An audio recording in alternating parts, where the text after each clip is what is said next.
ಜೀವನದಲ್ಲಿ ಸಕಾರಾತ್ಮಕ ಚಿಂತನೆ ಹಾಗೂ ಸದೃಢ ಮನೋಭಾವ ಹೊಂದಲು ಯೋಗವನ್ನ ನಮ್ಮ ಜೀವನದಲ್ಲಿ ಅಳವಡಿಸಿಕೊಳ್ಳುವುದು ಅತ್ಯಗತ್ಯವಾಗಿದೆ. ಯುವ ಜನತೆಯಲ್ಲಿ ಕ್ರೋಧ, ಮತ್ಸರ, ದ್ವೇಷ, ಸಮಾಜಘಾತುಕ ಮನೋಭಾವ ಮೂಡದಂತೆ ಯೋಗಾಭ್ಯಾಸ ತಡೆಯುತ್ತದೆ. ಇದರಿಂದ ಯುವ ಜನತೆಗೆ ಲಾಭವಾಗುತ್ತದೆ ಎಂದು ಪತಂಜಲಿ ಯೋಗ ಗುರು ಮನೋಹರ್ ಹೇಳಿದ್ದಾರೆ. ನಗರದ ಸರ್ಕಾರಿ ಪದವಿ ಪೂರ್ವ ಕಾಲೇಜು ಮುಂಭಾಗದ ಮುಖ್ಯ ರಸ್ತೆಯಲ್ಲಿ ವಿಶ್ವ ಯೋಗ ದಿನಾಚರಣೆ ಅಂಗವಾಗಿ ಪತಂಜಲಿ ಯೋಗ ಸಂಸ್ಥೆಯಿಂದ ಆಯೋಜಿಸಿದ್ದ ಯೋಗ ಶಿಬಿರದಲ್ಲಿ ಭಾಗವಹಿಸಿ ಮಾತನಾಡಿದರು. ಸೇವೆ ಶ್ರೀ ಪತಂಜಲಿ ಯೋಗ ಶಿಕ್ಷಣ ಸಮಿತಿ ರಿಜಿಸ್ಟರ್ ಕರ್ನಾಟಕ ಹಾಗೂ ಶ್ರೀ ಪತಂಜಲಿ ಯೋಗ ಅಧ್ಯಯನ ಮತ್ತು ಸಂಶೋಧನಾ ಕೇಂದ್ರ ತುಮಕೂರು ಮತ್ತು ಮೈಸೂರು. ಇದು ಕೇವಲ ಶಿಕ್ಷಣ ಸಂಸ್ಥೆ ಬರೀ ಸಾರ್ವಜನಿಕರಿಂದ ಆಗಿದೆ ಅಷ್ಟೇ ಅಲ್ಲ, ಇದಕ್ಕೆ ಸರ್ಕಾರವು ಸಹ ಒಂದು ಸಂಶೋಧನಾ ಕೇಂದ್ರವನ್ನು ಜೋಡಿಸಿದೆ. ಅದನ್ನು ನೋಡ್ಕೊಳ್ಳಿಕ್ಕೆ ಸಮಿತಿಗೆ ಜವಾಬ್ದಾರಿಯನ್ನು ಕೊಟ್ಟಿದೆ. ಈ ಒಂದು 10ನೇ ವರ್ಷದ ಯೋಗ ದಿನಾಚರಣೆಯ ಒಂದು ಥೀಮ್ ಏನಿದೆ, ಯುವರ್ ಸೆಲ್ಫ್ ಆ್ಯಂಡ್ ಸೊಸೈಟಿ ಅಂತ. ಈ ಒಂದು ನಿನಾದವನ್ನು, ಈ ಒಂದು ಸಾಧನೆಯ ಒಂದು ವಾಕ್ಯವನ್ನು ಸಮಿತಿ ಹುಟ್ಟುವಾಗಲೇ ಜೋಡಿಸ್ಕೊಂಡಿದೆ. ಸ್ವಂತಕ್ಕೆ ಸ್ವಲ್ಪ, ಸಮಾಜಕ್ಕೆ ಸರ್ವಸ್ವ ಎಂಬ ಧ್ಯೇಯೋದ್ದೇಶದೊಂದಿಗೆ ಈ ಸಮಿತಿ ಕಾರ್ಯಾಚರಣೆಯನ್ನು ಮಾಡ್ತಾ ಇದೆ. ಹೆಚ್ಚು ಜನರಿಗೆ ಯೋಗ ತಲುಪಬೇಕು, ಇಡೀ ಸಮಾಜದ ಜನ ಆರೋಗ್ಯದಿಂದ ಆರೋಗ್ಯಪೂರ್ಣವಾಗಿ ಜೀವಿಸಬೇಕು ಅನ್ನೋದೇ ಸಮಿತಿಯ ಉದ್ದೇಶ. ಅದಕ್ಕೆ ಪೂರಕವಾಗಿ ಸಂಸ್ಕಾರಗಳನ್ನು, ಸಂಘಟನೆಯನ್ನು, ಸೇವೆಯನ್ನು ಸಹ ಜೋಡಿಸ್ಕೊಂಡು ಪ್ರತಿಯೊಬ್ಬರೂ ನಿಸ್ವಾರ್ಥ ಸೇವೆಯನ್ನು ಮಾಡಲಿಕ್ಕೆ ಅವಕಾಶ ಮಾಡಿಕೊಡ್ತಾ ಇದೆ. ಇದಕ್ಕೆ ಗಂಡು ಹೆಣ್ಣು, ಜಾತಿ ಭೇದ ಅಥವಾ ಲಿಂಗಭೇದ ಅಥವಾ ದೇಹ ಗಾತ್ರ ತೂಕ ಪಂಥಗಳು ಯಾವುವು ಸಹ ಲೆಕ್ಕ ಇಲ್ಲ. ಪ್ರತಿಯೊಬ್ಬರೂ ಸಹ ಇದರಲ್ಲಿ ಭಾಗವಹಿಸ್ಬೋದು. ಆರೋಗ್ಯ ಜೀವನವನ್ನು ತಮ್ಮದಾಗಿಸ್ಕೊಂಡು ತಾವು ಸಹ 4 ಜನಕ್ಕೆ ತೋರಿಸ್ಕೊಡ್ತಾ ತಮ್ಮ ಸೇವೆಯನ್ನು ಸಹ ಇಲ್ಲಿ ಮುಂದುವರಿಸ್ತಾ ಹೋಗ್ಬೋದು. ಇಡೀ ದೇಶ, ಇಡೀ ವಿಶ್ವವೇ ಆರೋಗ್ಯವಾಗಿರಬೇಕು ಅನ್ನೋದು ಸಮಿತಿಯ ಉದ್ದೇಶ. ಈ ಒಂದು ಉದ್ದೇಶಕ್ಕೆ ಸಹಕಾರಿಯಾಗಬೇಕಂದ್ರೆ ತಾವೆಲ್ಲರೂ ಸಹ ಬಂದು ಭಾಗವಹಿಸಿ ಈ ಒಂದು ಯೋಗ ವಿದ್ಯೆ, ಭಾರತದ ಯೋಗ ವಿದ್ಯೆಯನ್ನು ವಿಶ್ವದಾದ್ಯಂತ ಗೌರವಿಸಿ ಅದನ್ನು ಅಳವಡಿಸ್ಕೊಳ್ಳಿಕ್ಕೆ ಪ್ರಯತ್ನ ಮಾಡ್ತಾ ಇದ್ದಾರೆ. ಆದರೆ ನಾವು ನಿದ್ದೆಯಲ್ಲಿ ಮಲಗಿದ್ವೇನೋ ಅನಿಸುತ್ತೆ. ಎಲ್ಲರೂ ಸಹ ಭಾಗವಹಿಸೋಣ. ಉಚಿತ ಯೋಗ, ಉಚಿತ ಆರೋಗ್ಯ ಖಚಿತ. ಹಾಗಾಗಿ ನಮಗೆ ಆರೋಗ್ಯಕ್ಕೆ ಆಸ್ಪತ್ರೆಗಳ ಮುಂದೆ ತಿರುಗೋ ಬದಲು ನಮ್ಮದೇ ಸ್ವಂತ ಸಮಯ, ನಿದ್ದೆ ಸಮಯ, ಒಂದು ಅರ್ಧ ಗಂಟೆ ಮುಂಚೆ ಎದ್ದೇಳ್ತೀವಿ ಅಷ್ಟೇ. ಎದ್ದರೆ ಸಾಕು. ಈ ಒಂದು ಸಾಧನೆಯಲ್ಲಿ ತೊಡಗಿಸ್ಕೊಂಡು ನಮ್ಮ ಆರೋಗ್ಯವನ್ನು, ನಮ್ಮ ಸುತ್ತಲಿನ ಪರಿಸರವನ್ನು, ಜನರ ಮಾನಸಿಕ ಸ್ಥಿತಿಗಳನ್ನು, ಎಲ್ಲರ ಜೊತೆಗೆ ಆನಂದವಾಗಿರುವಂತಹ ಸ್ಥಿತಿಯನ್ನು ಪಡ್ಕೋಬೋದು ಅಂತ ಈ ಮೂಲಕ ಹೇಳ್ತಾ ನನ್ನ ಈ ಒಂದು ವಿಶ್ವ ಯೋಗ ದಿನಾಚರಣೆ ಸಂದರ್ಭವಾಗಿ ಮಾತಾಡಲಿಕ್ಕೆ ಅವಕಾಶ ಮಾಡಿಕೊಡುತ್ತಾ ಎಲ್ಲರಿಗೂ ಹೊಂದಿಸ್ತಾ ನಿರ್ಮಿಸ್ತೇನೆ. ಹರಿವು.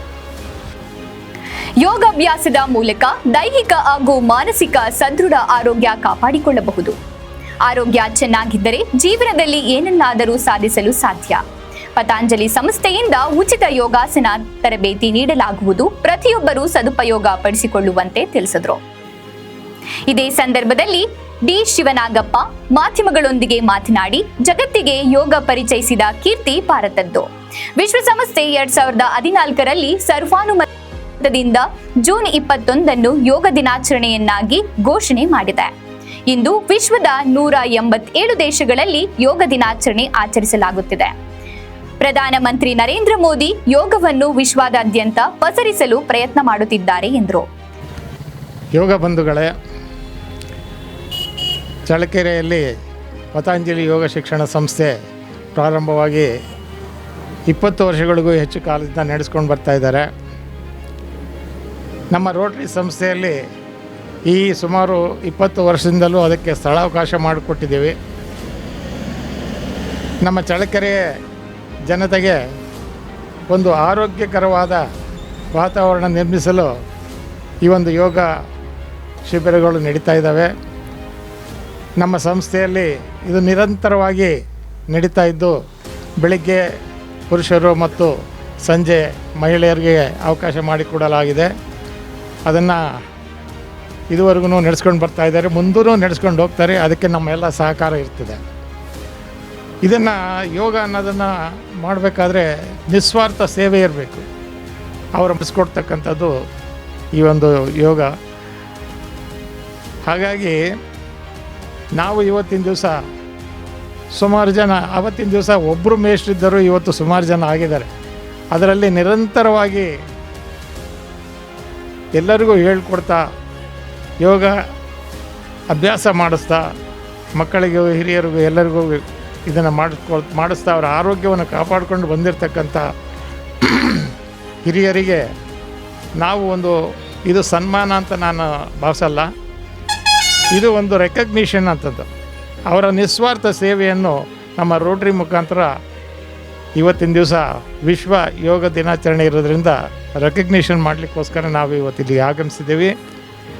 ಯೋಗದ ಬಗ್ಗೆ ಹೇಳಬೇಕು ಅಂದರೆ ಯೋಗ ಬಲ್ಲವನು ರೋಗಿ ಅಲ್ಲ ಅಂತ. ಸೊ ಯೋಗ ಎಲ್ಲರಿಗೂ ಬಹಳ ಅವಶ್ಯಕತೆ ಇದೆ. ಇವತ್ತಿನ ದಿವಸ ನಮ್ಮ ಜೀವನ ಶೈಲಿಯಲ್ಲಿ ಬರೀ ನಮ್ಮ ಔಷಧಿಗಳಿಂದಲೇ ಎಲ್ಲ ಗುಣ ಆಗುತ್ತೆ ಅನ್ನೋದು ಇಂಪಾಸಿಬಲ್. ಅದು ಆಗಕ್ಕೆ ಸಾಧ್ಯವೂ ಆಗೋದಿಲ್ಲ, ಸ್ವಲ್ಪ ಮಟ್ಟಿಗಾದರೂ ಉಳ್ಕೊಂಡಿರ್ತದೆ. ಆ ನಿಟ್ಟಿನಲ್ಲಿ ನೋಡಿದಾಗ ಯೋಗ ಮಾಡೋದ್ರಿಂದ ಇದನ್ನು ಪೂರ್ಣ ಪ್ರಮಾಣದಲ್ಲಿಯೂ ಸಹ ನಾವು ಕ್ಯೂರ್ ಮಾಡ್ಕೋಬೋದು ಅನ್ನೋದು ನನ್ನ ಅಭಿಪ್ರಾಯ. ಆದ್ದರಿಂದ ನಮ್ಮ ಚಳ್ಳಕೆರೆ ಜನತೆಗೆ ನಿಸ್ವಾರ್ಥದಿಂದ ಪತಂಜಲಿ ಯೋಗ ಶಿಕ್ಷಣ ಸಂಸ್ಥೆ ಏನು ಯೋಗ ಕಲಿಸ್ತಾ ಇದೆಯಲ್ಲ ಅದು ಭಾಳ ಶ್ಲಾಘನೀಯವಾದಂಥ ಅಂಶ. ಆದ್ದರಿಂದ ಇವತ್ತಿನ ದಿವಸ ನಾವು ಅವರಿಗೆ ರೆಕಗ್ನಿಷನ್ ಮಾಡ್ತಾಯಿದ್ದೀವಿ. ಇದಕ್ಕೆ ಅವಕಾಶ ಮಾಡಿಕೊಟ್ಟಂಥ ತಮ್ಮೆಲ್ಲರಿಗೂ ನನ್ನ ಅನಂತ ಧನ್ಯವಾದಗಳು. ಇದೇ ಸಂದರ್ಭದಲ್ಲಿ ಯೋಗಾಸನ ಶಿಬಿರದಲ್ಲಿ Shivalingappa, Shivanagappa, Jayaram, Babanna, GV Prakash, CL Thippeswamy, CT ಮೇಷ್ಟ್ರು, ಪ್ರಮೋದ್, ಮಣಿಯಕ್ಕ ಇತರರು ಹಾಜರಿದ್ದರು.